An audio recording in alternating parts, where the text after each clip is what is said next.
Well, good morning to you all. Tony Virtue speaking, Virtue and Partners with our regular monthly update. Look, I've held back the update till after the election, as I've done it in previous campaigns. I think it's only the right thing to do. As you all know now, the coalition won an unlikely victory. They actually slightly increased their majority, seem to be doing a little bit better in the Senate. Those of you who live here locally in Manly, obviously there was a different result, and there's a message there for people in public life. So this is good news from a investing point of view, as effectively Labor is very much into redistributing wealth. Hopefully the coalition will be into creating wealth. The effect of that on the markets yesterday, the banking sector, which had been very aggressively short sold particularly by overseas fund managers, up nearly 10% on the day, something quite extraordinary. And again, that's continued today, Tuesday. So we now have a situation that we've actually topped where we were as an index in 2007. It's taken us 12 years, but we got there. More importantly, if you add back the actual dividends, as you can see in the graphs, the numbers aren't too bad. And as I say regularly here, the actual dividend payout ratios in Australia are far higher than in other countries. And that's why we use those dividends and, importantly, these franking credits to fund people's retirement. So particularly those of you relying on these excess franking credits, this is money you were going to get back as a cheque off the government when the franking credits were greater than the tax you were paying. That is all safe now.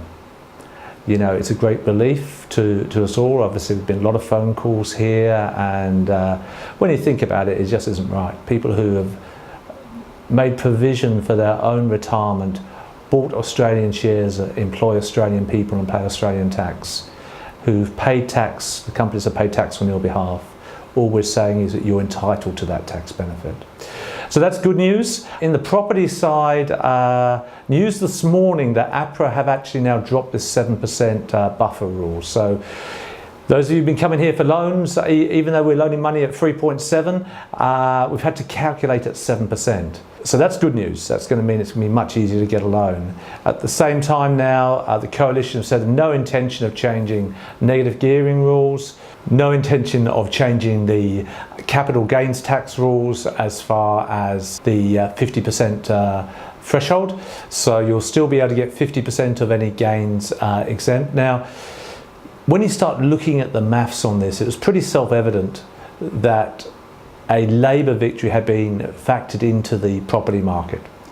And a movement, as we saw in the bank stock, of 10%, that could easily happen in residential property very, very quickly. A combination of the effects that I've just mentioned there. So confidence and sentiment is so important in these things.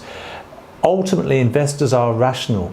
They will only invest in an asset that they expect to go up in time, and they can judge risk.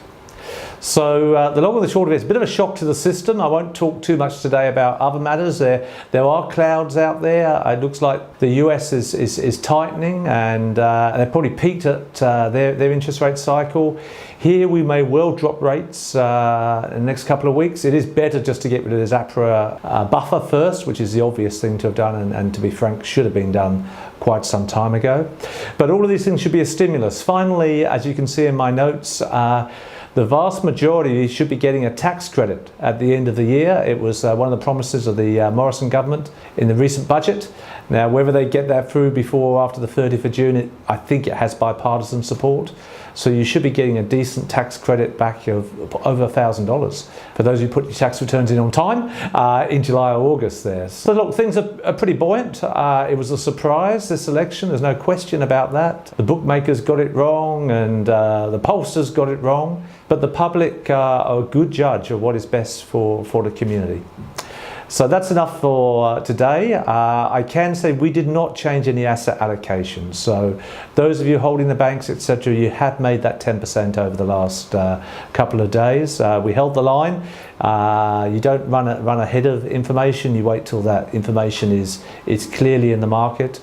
And notwithstanding other global issues, including the China-US thing still kicking on, there will be a re-rating of Australia, including international fund managers investing into Australia, which is what you're seeing as we speak there. So busy few weeks ahead. We have a function in a couple of weeks. We're going to try to explain this all to you again in the city. So all is well. Talk next month. Tony Virtue, when experience pays.